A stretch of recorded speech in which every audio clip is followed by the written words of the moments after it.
Nikolai Petrovich Razanov es una de las personas más subestimadas de la historia. Nacido en 1764, se unió al ejército imperial ruso a mediados de los años 1780, antes de interesarse por expandir los intereses de Rusia en el extranjero, especialmente en el Pacífico. Para principios de la década de 1790, había ganado la confianza de Catalina II, mejor conocida como Catalina la Grande, zarina del Imperio Ruso. En los años que siguieron, Razanov se convirtió en asesor de los sucesores de Catalina, su hijo, el zar Pablo I, y luego el nieto de Catalina, el zar Alejandro I. Catalina y Alejandro estuvieron entre los zares más poderosos de la dinastía Románov, que había gobernado Rusia desde 1613. Fue Razanov quien convenció a estos gobernantes de adoptar una política más expansionista en el Océano Pacífico, estableciendo puestos de comercio de pieles en Siberia e incluso enviando misiones a América del Norte. Pronto se fundaron colonias rusas en Alaska y también en California. Una expedición rusa dio la vuelta al mundo por primera vez entre 1803 y 1806 y luego se fomentaron relaciones para desarrollar el comercio con China y Japón. A principios de 1820, una expedición rusa llegó a la Antártida. Todo esto fue una muestra realmente notable del crecimiento de Rusia y su poder bajo el gobierno de los Románov. Cuando la familia asumió el poder 2 siglos antes, Rusia era un estado menor limitado a tierras junto al río Volga. En Europa del Este no tenía acceso al mar Báltico ni al mar Negro y apenas figuraba en la visión del mundo de la mayoría de los europeos. Para cuando Razanov le hacía peticiones a los Románov, en las décadas de 1790 y 1800, Rusia, bajo la dinastía, se volvió una potencia europea y aumentaba su fuerza cada año. Esta es la historia de la dinastía Románov, la familia que presidió Rusia durante 3 siglos y la convirtió en una potencia que jugó un papel enorme en la historia del mundo moderno. Cuando los Románov tomaron el poder a principios del siglo XVII, Rusia aún era un estado joven. En la Alta Edad Media surgieron repúblicas y principados a lo largo del río Volga y sus afluentes. El Ducado de Moscovia, con centro en la actual Moscú, era uno de ellos. Más al sur, los mongoles habían conquistado el curso inferior del río Volga. Cuando la Horda de Oro decayó en el siglo XV, los gobernantes moscovitas como Iván III expandieron Moscovia conquistando algunas de sus tierras y absorbiendo estados rusos más pequeños como Novgorod y Tver. El nieto de Iván III, Iván IV o Iván el Terrible, fue el primer gobernante moscovita en ser declarado zar de Rusia, en reconocimiento a Moscovia, que conquistó casi todas las tierras a lo largo del río Volga. Iván IV no era miembro de la dinastía Románov. Él y sus predecesores inmediatos decían pertenecer a la dinastía Rurik o Rurikida. El nombre proviene de su afirmación de descender del príncipe Rurik, un gobernante nórdico semilegendario de Novgorod, hasta mediados del siglo IX. Los historiadores cuestionan seriamente si la dinastía gobernante de Moscovia en los siglos XV y XVI realmente descendía de Rurik. Aún se le llama dinastía de Rurik por falta de otro nombre. Los Románov tienen una historia de origen igual de turbia. La familia no fue llamada Románov hasta finales del siglo XVI. Uno de sus antepasados más antiguos fue Andrei Kobula, boyardo del Ducado de Moscovia. Los boyardos eran los aristócratas de la Rusia medieval y de principios de la Edad Moderna. Los boyardos de alto rango eran equivalentes a duques y condes en Europa occidental, mientras que los de menor rango se asemejaban a barones y señores locales menores. Kobula y su familia solo se mencionan en unas pocas fuentes de cuando vivió a mediados del siglo XIV y hasta el XV. Andrei, su hijo Feodor y sus nietos sirvieron de manera constante a los gobernantes ruríkidas de Moscovia hasta bien entrado el siglo XV. A inicios del siglo XVI, los descendientes de Andrei eran destacados boyardos en el ducado y obtuvieron muchas tierras al conquistar a sus vecinos y expandirse hacia el sur sobre territorios de la Horda de Oro. Entre estos miembros de la familia en la primera mitad del siglo XVI estaba Roman Yurievich Zaharin. Se le puede considerar como el fundador de la dinastía Romanov de cierta manera, ya que sus descendientes más tarde tomaron su primer nombre, Román, y lo usaron como su nuevo apellido, Romanov, que básicamente significa de Román o descendiente de Román. La expansión del Ducado de Moscovia creó oportunidades para estos primeros Romanov, pero también era una época precaria. Iván IV, por ejemplo, expandió el nuevo estado ruso al principio de su largo reinado y luego rápidamente derivó en un gobierno más tiránico, ganándose el apodo de Iván el Terrible. En el proceso, él tiene la dudosa distinción, por ejemplo, de haber creado la primera policía secreta de Rusia, los Oprichniki. Tras su muerte en 1584, lo sucedió su hijo Fiódor I. Su reinado fue controlado por su cuñado Boris Godunov, quien reclamó el trono tras la muerte sin hijos de Fiódor en 1598. El intento de Godunov de reclamar el trono y establecer a su familia como dinastía sucesora de los Rurikovich no fue aceptado por toda la nobleza moscovita ni rusa en general. En su lugar, inició una lucha por el poder donde varios boyardos de alto rango reclamaron el trono. Esta crisis duró 15 años y se conoce como la época de los trastornos en la historia de Rusia. La lucha por el trono coincidió con una crisis socioeconómica, incluida una hambruna, entre 1601 y 1603, que según algunos historiadores causó hasta 2 millones de muertes en Rusia. Inicialmente se creía que el jefe de los Romanov, Fyodor Nikitich Romanov, desafiaría a Godunov por el trono en 1598, ya que tenía mucho apoyo en Moscú. En cambio, fue obligado a tomar votos monásticos, lo que le impidió disputar el trono. Sin embargo, antes de esto tuvo un hijo pequeño, Mijaíl, en 1613, después de una rápida sucesión de más de media docena de pretendientes al trono. Tras la muerte de Godunov en 1605 y después de una invasión polaco-lituana a Rusia en 1609, los nobles y el clero ruso, conocidos como el Zemsky Sobor, se reunieron en 1613. Eligieron a Mijaíl Romanov entre varios candidatos para convertirse en el nuevo zar de Rusia y poner fin al caos que había prevalecido durante 15 años. La elección de Mijaíl Romanov como zar de Rusia a principios de 1613 se debió en parte a su edad. Tenía 16 años y muchos boyardos y figuras eclesiásticas en el Zemsky Sobor probablemente lo veían como una persona a la que podían influir y dominar. Estaban equivocados. Primero, su padre, quien había pasado muchos años durante la época de los trastornos en cautiverio. De una forma u otra, pronto regresó a Moscú y se convirtió en un gobernante no oficial junto a su joven hijo. Al morir en octubre de 1633, Mijaíl ya era mayor y se había adaptado al puesto. Su reinado vio a Rusia volver al camino de la estabilidad y la expansión, como ocurrió bajo los gobernantes Rurik, como Iván III e Iván IV, a finales del siglo XV y XVI. Ya en los últimos años del reinado de Iván el Terrible, un grupo de exploradores y colonos rusos ya había comenzado a cruzar los montes Urales para explorar y cartografiar las frías tierras más allá, en la vasta Siberia.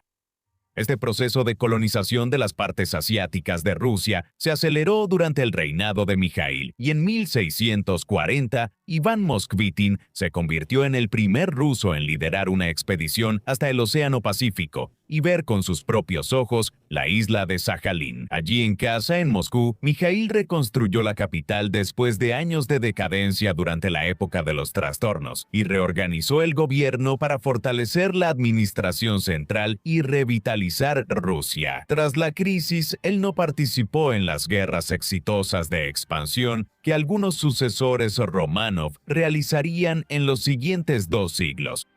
En cambio, su gobierno fue clave para dar estabilidad a Rusia y prepararla para futuras guerras con sus poderosos vecinos, las cuales transformarían a Rusia de una potencia menor, en gran parte sin salida al mar, en una potencia europea. Conviene reflexionar sobre el país que los Románov gobernaron a inicios del siglo XVII. Esta era una sociedad medieval. La historia de los Románov es sobre cómo una dinastía trató de modernizar una sociedad medieval. Después intentaron controlar las fuerzas que la modernización liberó. En 1613, cuando Mijaíl llegó al trono, el reino solo cubría entre el 10% y el 15% de lo que hoy es Rusia. Principalmente se limitaba a la Rusia occidental, con algo de territorio al este de los Urales, en cuanto a colonias como Tobolsk, que había sido fundada en 1587 en la confluencia de los ríos Tobol e Irtish.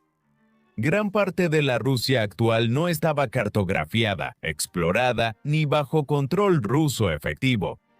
Incluso en los siglos XVIII y XIX, grandes zonas de Siberia seguían poco habitadas y controladas. Además, en Europa, Rusia tenía acceso al Mar Caspio y al Mar Blanco, pero carecía de acceso al Mar Báltico o al Mar Negro. La sociedad rusa estaba dominada por los boyardos y la Iglesia Ortodoxa. La servidumbre, trabajo forzado medieval, dominaba la sociedad y los primeros Románov la reforzaron, por temor a que campesinos y obreros rusos migraran al este en busca de mayor libertad en las nuevas tierras que se descubrían tras los Urales. Esta era una sociedad agrícola. Aunque surgieron ciudades importantes a lo largo del río Volga, la mayoría se dedicaba a la agricultura rural. Los registros demográficos en la Rusia del siglo XVII son escasos, pero se estima que Mijaíl primero gobernaba a unos 10 millones de súbditos al inicio de la era Románov. Tras Mijaíl gobernaron su hijo Alexis, primero de 1645 a 1676, y Fiódor III, cuyo reinado fue mucho más corto y solo duró 6 años hasta 1682. Estos 2 gobernantes son frecuentemente pasados por alto en la historia de la Rusia moderna temprana, ya que quedaron completamente opacados por su sucesor cercano, Pedro el Grande. Sin embargo, ellos fueron importantes gobernantes Románov por derecho propio. Durante el reinado de Alexei se libró la Guerra Ruso-Polaca de 1654 a 1667. Esto fue parte de las Guerras del Norte, libradas entre Suecia, Rusia y la Mancomunidad Polaco-Lituana entre finales del siglo XVI y principios del XVIII. Por la influencia sobre gran parte del norte y este de Europa y para convertirse en la potencia dominante en el mar Báltico. El Tratado de Andrúsovo, que puso fin a esta etapa del conflicto entre Rusia y Polonia en 1667, fue muy significativo para los rusos. Fue una venganza por la humillación de la ocupación polaco-lituana de partes de Rusia durante la época de los trastornos y expandió el creciente imperio ruso. Según esos términos, los rusos obtuvieron la mayor parte de la actual Bielorrusia de los polacos. El acuerdo también entregó a Rusia toda Ucrania al este del Dnieper y Kiev. Bajo Fiódor III hubo importantes reformas internas en la corte y el gobierno ruso. Por primera vez se creó una burocracia meritocrática. Esto se alejó de nombrar a los ministros del gobierno, basándose en su antigüedad aristocrática, y en su lugar buscó a personas más talentosas para que fueran ministros y funcionarios. Un proceso que en otras partes de Europa ocurrió desde finales del siglo XIV y que Rusia apenas implementaba con retraso. Fiódor también inició el tipo de reformas educativas y la búsqueda de conocimiento científico y desarrollo tecnológico que normalmente se asocian más con su heredero, Pedro el Grande. Fiódor III estuvo enfermo toda su vida y murió en 1682 a los 20 años. Fue sucedido por su hermano y medio hermano, Iván V y Pedro I, en un sistema de cogobierno. El acuerdo se decidió porque Iván V, quien debió haber sucedido por derecho propio, parecía ser incapaz tanto psicológica como físicamente de gobernar. Pedro estaba a pocas semanas de cumplir 10 años. Así, la regencia asumió el poder.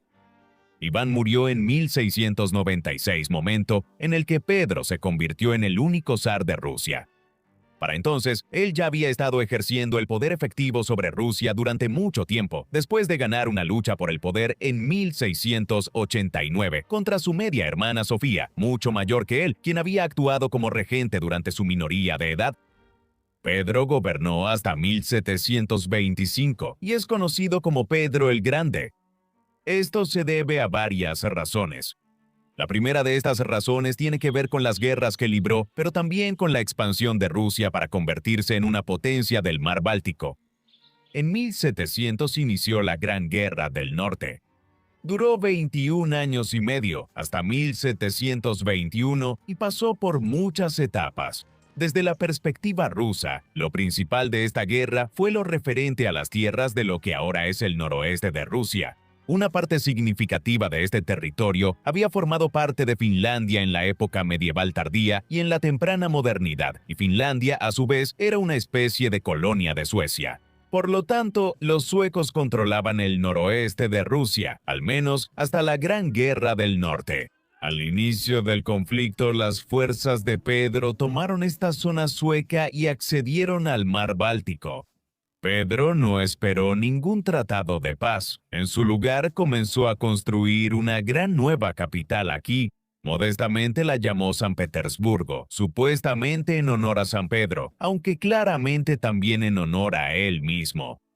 Finalmente, Rusia tenía un puerto de aguas cálidas en el mar Báltico. Las amplias reformas militares volvieron al ejército ruso una potencia formidable. Un logro poco reconocido de Pedro fue construir rápidamente una flota de galeras en el mar Báltico, para que Rusia pudiera defenderse de los intentos suecos de recuperar tierras cerca de San Petersburgo. Finalmente, en 1721, declaró el establecimiento formal de un nuevo imperio ruso. En general, los Románov mantuvieron una sucesión estable en el primer siglo de la dinastía, desde Mijaíl I en 1613 hasta la muerte de Pedro el Grande en 1725. Si excluimos el papel ceremonial superpuesto de Iván V durante las primeras etapas de la vida de Pedro, solo hubo 4 zares Románov en los primeros 112 años de la dinastía. Tras la muerte de Pedro en las 4 décadas siguientes, entre 1625 y 1662, hubo 7 gobernantes distintos. Catalina I entre 1725 y 1727, Pedro II, durante 3 años hasta 1730, Ana por 10 años hasta 1740. Luego el reinado muy corto de Iván VI, entre octubre de 1740 y diciembre de 1741. Isabel de 1741 a 1762, Pedro III solo 6 meses en 1762, y así, Catalina II, llamada Catalina la Grande, ascendió en julio de 1762. El rápido cambio de gobernantes se debió principalmente a enfermedades y a las deficiencias de los gobernantes masculinos que reclamaron el poder en ese periodo. Pedro II murió de viruela en 1730. Su muerte prematura significó que la corona pasara a Ana, una hija de Iván V. En 1762, Pedro III fue depuesto rápidamente por su impopularidad, a diferencia de su esposa Catalina.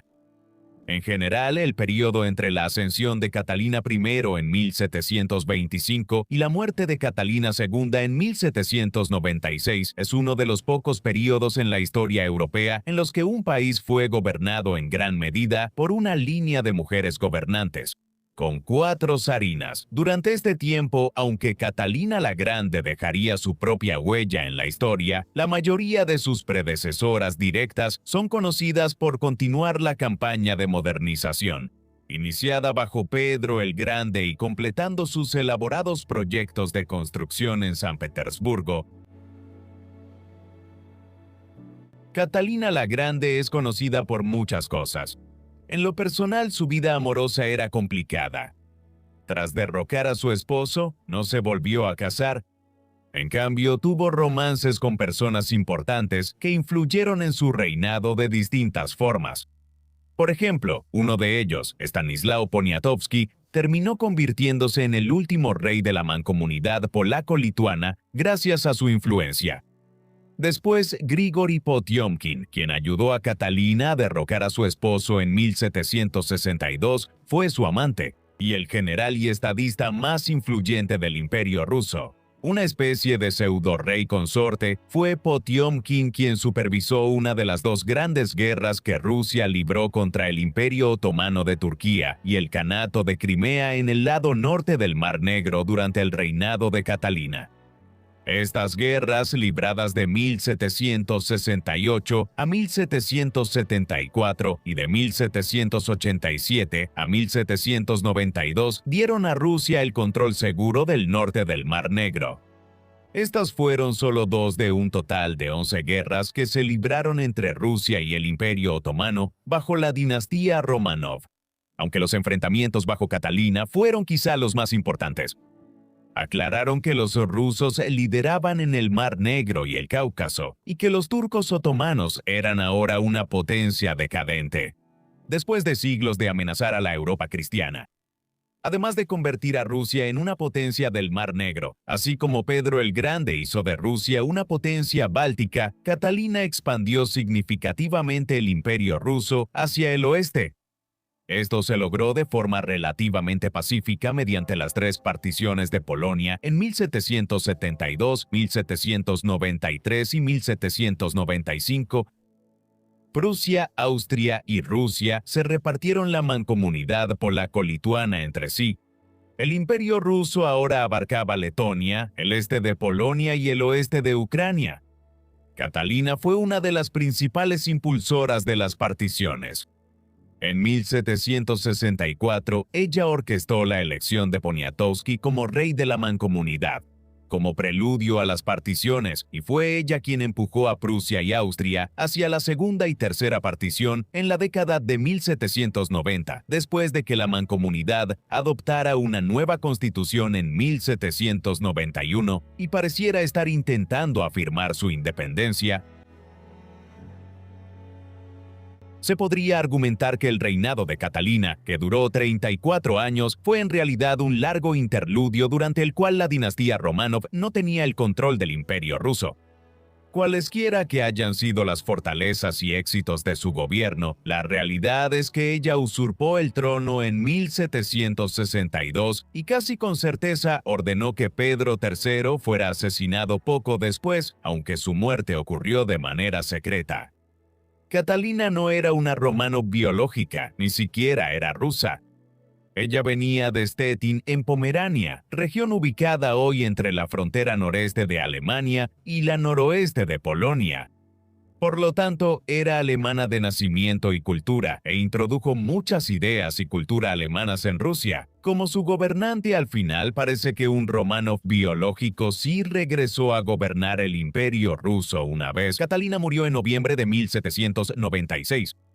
Catalina tuvo numerosos hijos, algunos de los cuales claramente fueron engendrados por sus amantes.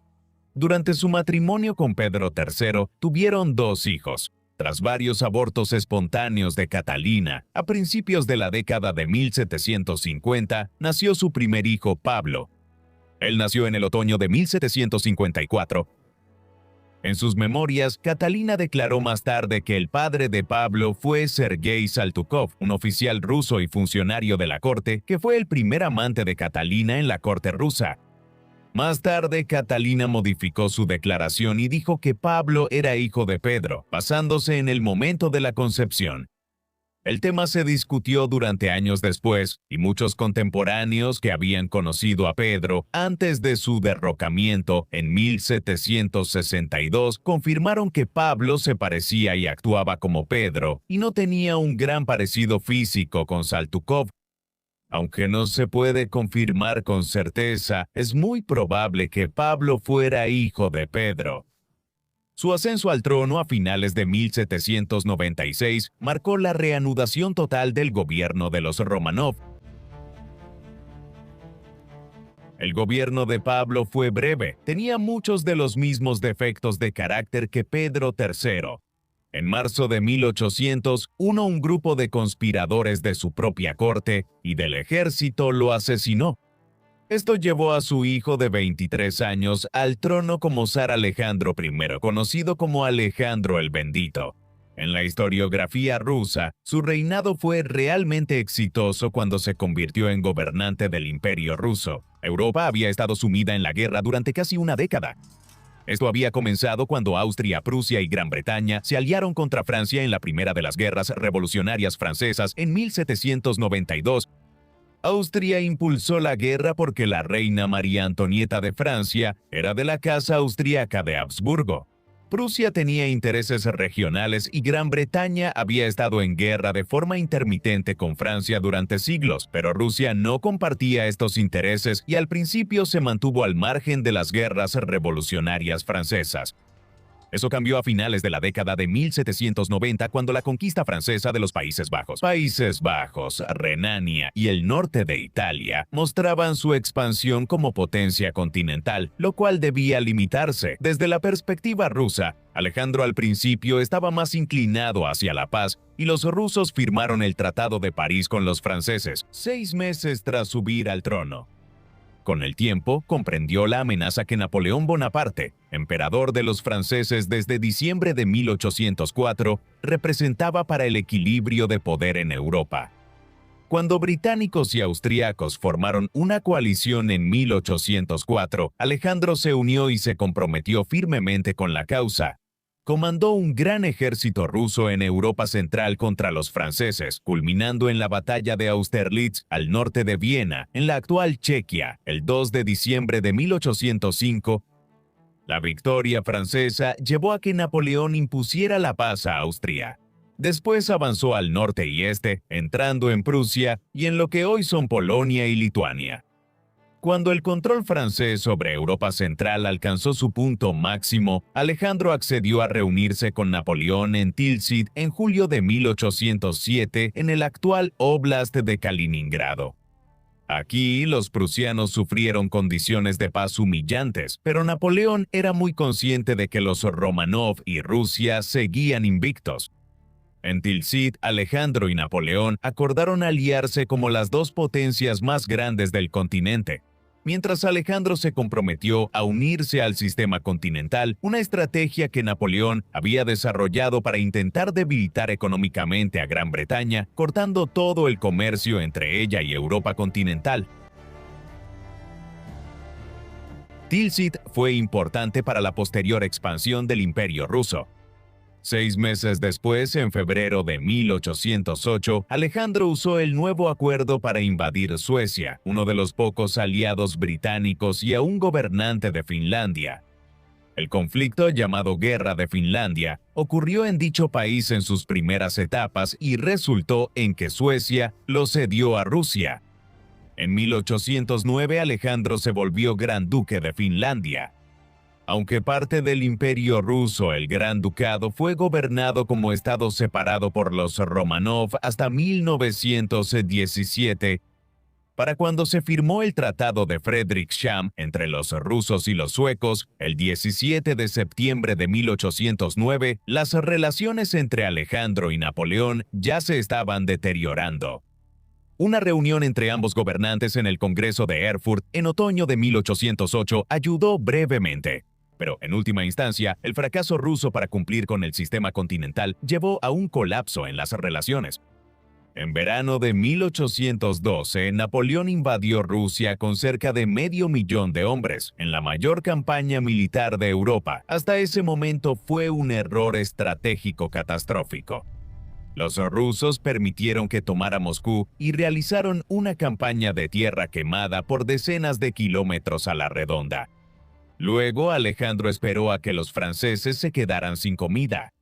Napoleón intentó volver a Polonia, pero la mayoría de sus fuerzas fueron destruidas en el camino.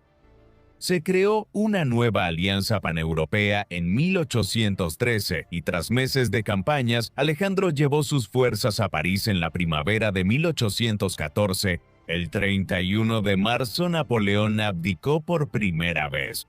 Una semana después, en el Congreso de Viena, Alejandro fue confirmado como gobernante de Finlandia y de la Polonia del Congreso bajo control ruso. Polonia se amplió para incluir la Polonia Central y la ciudad de Varsovia. Era innegable el papel de la Rusia de los Románov en la derrota de los franceses. Fueron la única potencia continental que resistió a Napoleón, y la invasión de Rusia en 1812 fue la ruina de Bonaparte. Los estadistas de Gran Bretaña, Austria y otros países veían con alarma cómo los soldados rusos estaban en Francia y la centralidad de Alejandro I en las negociaciones de paz en Viena. Antes, Rusia era una potencia periférica, ubicada al este y apenas considerada parte de Europa en los siglos XVI y XVII. Los estadistas europeos temían su ascenso bajo los Románov. Para la década de 1820, Francia ya había restablecido relaciones con Gran Bretaña, Austria y Prusia. Ahora, la mayor preocupación de estos gobiernos era el rápido ascenso de Rusia. Las particiones de Polonia la habían dejado a las puertas de Europa Central y también había adquirido el control sobre Finlandia. Se temía que el Imperio Otomano colapsara pronto, pues era el hombre enfermo de Europa. Estas preocupaciones aumentaron con la Guerra de Independencia griega en la década de 1820. Los políticos en Londres y Francia temían que Constantinopla, la actual Estambul, pudiera caer algún día en manos de Rusia. Desde una perspectiva dinástica, el fin de las guerras napoleónicas fue el punto culminante del reinado de Alejandro I. Luego consolidó su dominio en Finlandia y Polonia e intentó sofocar el descontento político en Rusia. Mientras estallaban revoluciones en Europa a inicios de la década de 1820, también apoyó a los revolucionarios griegos contra el Imperio Otomano. Fue sucedido en 1825 después de morir de tifus a los 47 años de edad por su hermano menor, Nicolás I, ya que todos los hijos de Alejandro habían muerto antes que él o eran ilegítimos. Nicolás gobernó Rusia hasta 1855. Su reinado de 30 años fue, por lo tanto, el quinto más largo de la era Románov. Solo Pedro el Grande, Catalina la Grande, Mijaíl I y Alexis I gobernaron por más tiempo que él. Sin embargo, Nicolás es curiosamente ignorado en la historia de la Rusia moderna, mientras sus sucesores, Alejandro II, Alejandro III y Nicolás II, tienen un papel destacado en la historia europea del siglo XIX y principios del XX. Nicolás I es un zar olvidado. Esto es inusual. Aunque no fue un gobernante especialmente exitoso, su reinado fue importante por varias razones. La Guerra de Crimea ocurrió al final de su reinado y fue uno de los mayores conflictos mundiales durante la larga paz del siglo XIX tras las guerras napoleónicas. Finalmente, la expansión de Rusia a costa del Imperio Otomano fue frenada por la intervención británica y francesa. Nicolás fue sucedido por su hijo Alejandro II. Alejandro era un hombre de contrastes. Es conocido como el libertador en la historiografía de la Rusia del siglo XIX. Esto se debe a una decisión clave que tomó al iniciar su reinado. En 1861, Alejandro promulgó la emancipación, que puso fin a la servidumbre en Rusia, el sistema medieval por el cual los trabajadores agrícolas comunes eran mantenidos efectivamente como trabajadores obligados, atados a las tierras de los nobles en cuyas propiedades trabajaban la tierra. Era muy retrógrado que la servidumbre existiera en Rusia hasta mediados del siglo XIX, pues en gran parte de Europa se eliminó entre los siglos XIV y XVIII. Aún así, seguía siendo clave en la sociedad rusa del siglo XIX. La reforma de Alejandro en 1861 tuvo implicaciones revolucionarias. En la primera parte de su reinado, también intentó descentralizar algunos poderes del gobierno local a las provincias, ciudades y pueblos. Una ruptura con la tradición de los autocráticos Romanov. Por otro lado, difícilmente fue un ejemplo de gobierno liberal. Mantuvo las políticas antisemitas de su padre e inició un programa más fuerte de rusificación, buscando eliminar identidades nacionales de grupos como finlandeses y polacos al promover el ruso en escuelas, universidades y otras medidas similares. El reinado de Alejandro II fue clave en la historia de la Rusia moderna, superando el control del propio zar. La revolución industrial inició en Gran Bretaña en las décadas de 1760 y 1770 y llegó gradualmente al continente, mientras gran parte de los Países Bajos, norte de Francia y Renania en Alemania se industrializaron en las décadas de 1820 y 1830 en Rusia. La industrialización comenzó más tarde, apenas en las décadas de 1850 a 1870 bajo el gobierno de Alejandro II. La emancipación de más de 20 millones de siervos por Alejandro en 1861 fue resultado de este proceso, ya que liberó a cientos de miles de rusos para que comenzaran a migrar de las propiedades a las que estaban atados hacia ciudades como Moscú, San Petersburgo, Kiev, Varsovia, Odessa, Kharkov y Tsaritsyn, donde estaban surgiendo fábricas. La industrialización en el Imperio ruso fue lenta y solo avanzó en las décadas de 1920 y 1930 bajo la Unión Soviética. Pero las bases se establecieron bajo los tres últimos emperadores Romanov. Al mismo tiempo, aumentó la migración hacia nuevos asentamientos en Siberia. Aunque Alejandro decidió en 1867 vender la colonia rusa de Alaska en América del Norte a Estados Unidos. El intento de abrir Rusia al este de los Urales llevó a construir el ferrocarril transiberiano, uniendo Moscú con el Océano Pacífico. Esto fue concebido al final del reinado de Alejandro II y se construyó durante los reinados de su hijo y su nieto. Con casi 9.300 kilómetros, sigue siendo la vía férrea más larga del mundo. Este proceso de modernización durante el reinado de Alejandro II tuvo un gran impacto en la sociedad rusa. En primer lugar, marcó el inicio de una época dorada para la cultura rusa. Lev Tolstoy empezó a escribir Guerra y Paz a inicios de la década de 1860 y la publicó por entregas en la segunda mitad de esa década. Ana Karenina le siguió en la década de 1870. Las obras más importantes de Fyodor Dostoyevsky, como Crimen y Castigo, El Idiota, El Jugador y Los Hermanos Karamazov, se escribieron y publicaron en el reinado de Alejandro. En las décadas de 1860 y 1870, Rusia surgió como líder mundial en composición musical. Tchaikovsky, Korsakov y Borodín crearon sus mejores obras en estas décadas. Por otro lado, en Rusia iniciaba una era políticamente peligrosa de pensamiento radical. Alejandro II relajó la censura de prensa en los primeros años de su reinado y esto rápidamente llevó a una explosión de publicaciones y pensamientos políticos radicales en Rusia. El anarquismo surgió aquí gracias a pensadores como Mikhail Bakunin y Piotr Kropotkin, y un fuerte movimiento comunista inició en la década de 1880. La rápida modernización de Rusia desataba fuerzas fuera del control de su gobierno, generalmente conservador. Anarquistas y otros grupos intentaron matar a Alejandro II varias veces desde 1866. Esto lo llevó a frenar la liberalización de la política y la sociedad rusas. Fue asesinado en marzo de 1881 mientras se regresaba al Palacio de Invierno en carruaje en San Petersburgo. Los asesinos eran de la Narodnaya Volia, la voluntad del pueblo, una rama del socialismo agrario agresivo surgido en la política rusa en las décadas de 1860 y 1870. Cuando Alejandro II fue asesinado en 1881, fue sucedido por su hijo, Alejandro III. Había celebrado su cumpleaños número 36 3 días antes, y ciertamente no era un monarca joven e impresionable que ascendía al trono.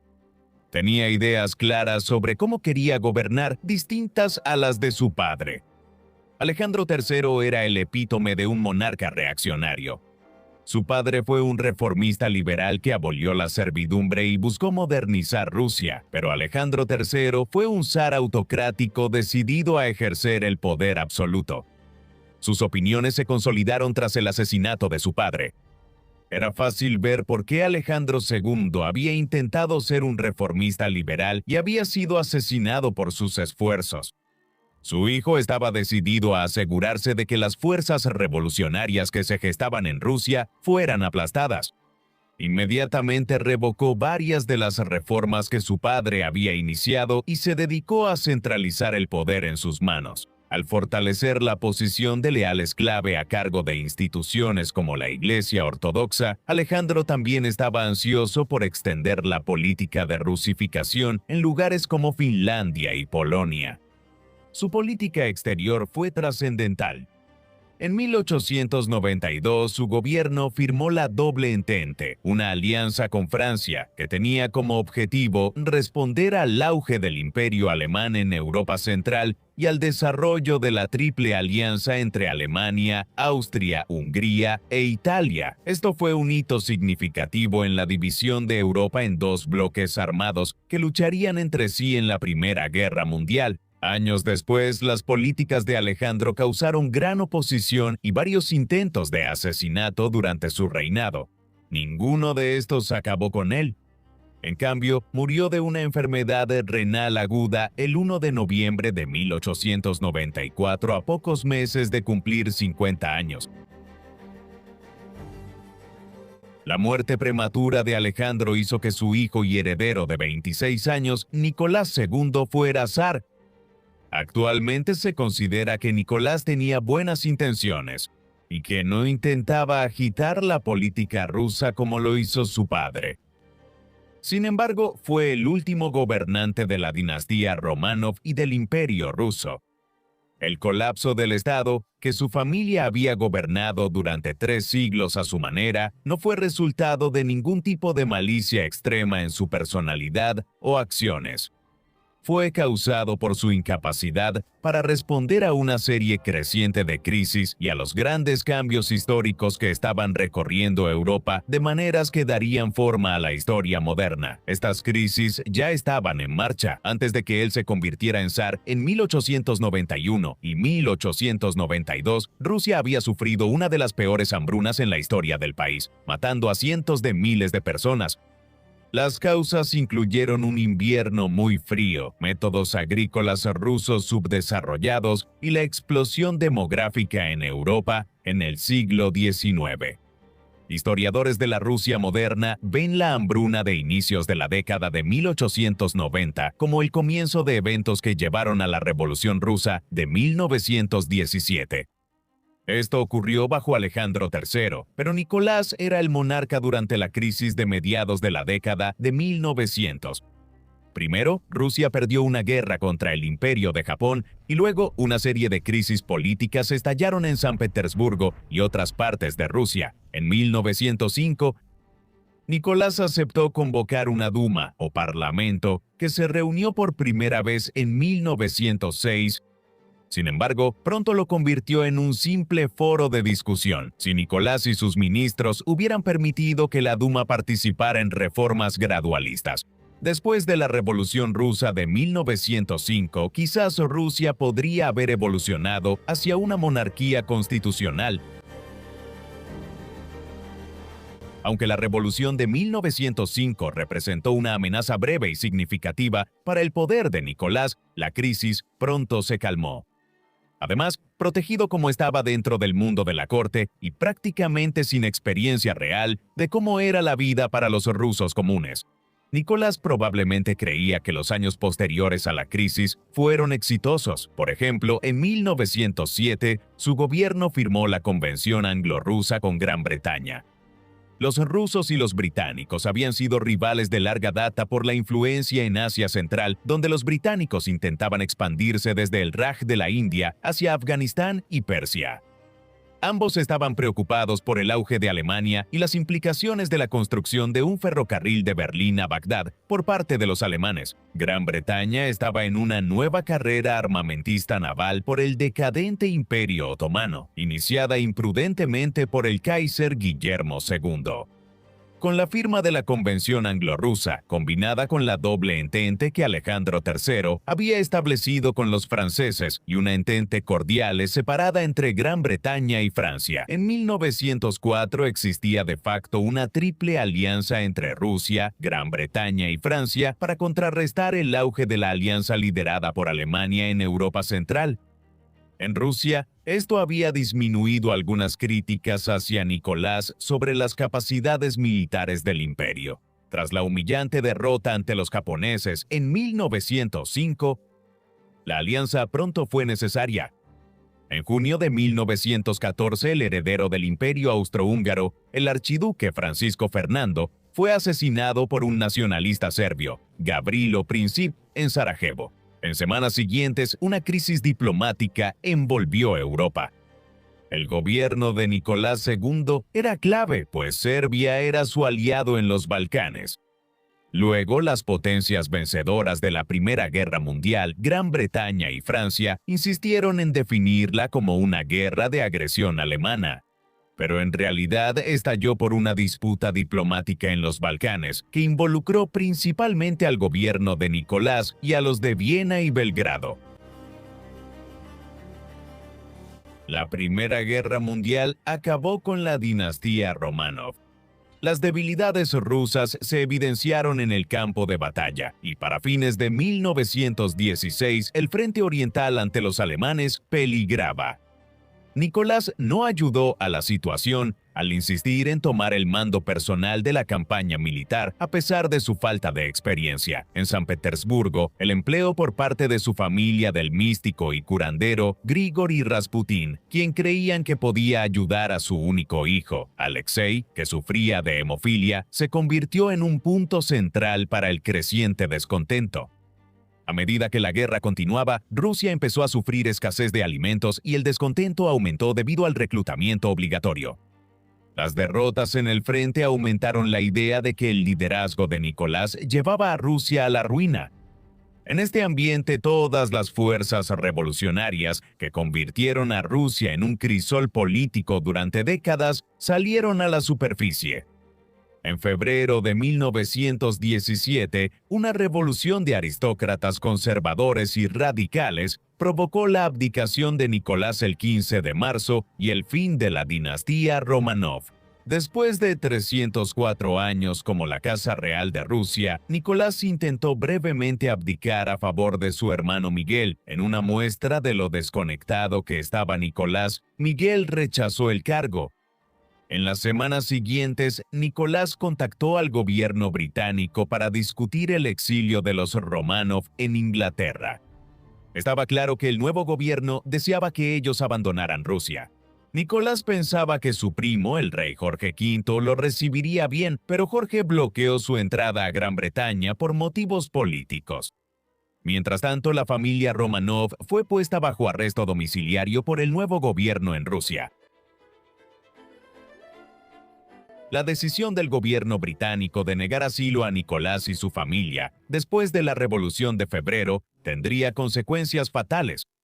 En octubre de 1917, los Los bolcheviques, rama del comunismo ruso, realizaron la segunda revolución y tomaron el poder. En San Petersburgo, que había sido renombrada Petrogrado, después de que estalló la guerra para evitar el nombre de San Petersburgo, que sonaba alemán, la Revolución de Octubre inició la Guerra Civil Rusa, un conflicto que fue mucho más destructivo para Rusia que la Primera Guerra Mundial. Había varias facciones dentro de ella. La familia real fue capturada por los bolcheviques y detenida en Tobolsk, Siberia. A fines de abril de 1918, fueron llevados a Ekaterimburgo, centro de Rusia, donde quedaron bajo custodia, en la casa Ipatiev, una gran residencia de un comerciante local. En un giro del destino, Mikhail Romanov vivía en el monasterio Ipatiev, al norte de Moscú, cuando fue elegido zar de Rusia en 1613. 305 años después, la casa Ipatiev, mucho más al este, presenció un momento mucho más oscuro para los Romanov. Los bolcheviques planeaban juzgar a Nicolás para condenar al antiguo régimen imperial, pero en el verano de 1918 aumentó el temor de que la familia fuera rescatada por los blancos en la Guerra Civil Rusa. Antes del amanecer del 17 de julio de 1918, Nicolás, su esposa Alejandra, su hijo Alexei y sus hijas Olga, Tatiana, María y Anastasia fueron asesinados en el sótano de la casa Ipatiev. La dinastía Romanov asumió el poder en Rusia tras la crisis de 1598 a 1613. Durante el período de los tumultos, el hambre, la guerra civil y la invasión de la mancomunidad polaco-lituana devastaron el nuevo estado de Rusia, que recién surgía del Ducado de Moscovia. Mikhail Romanov, de 16 años, pudo haber sido elegido zar de Rusia porque la iglesia y los nobles pensaban que podrían controlarlo fácilmente. Sin embargo, la historia familiar tras su elección demostró que no era títere de nadie. Mikhail consolidó el control de su familia sobre el trono y devolvió la estabilidad a Rusia.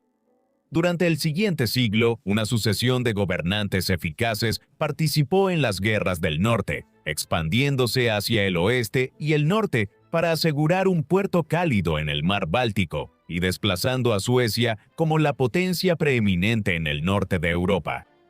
El gobernante que completó este proceso, Pedro el Grande, también inició la modernización de Rusia y construyó San Petersburgo.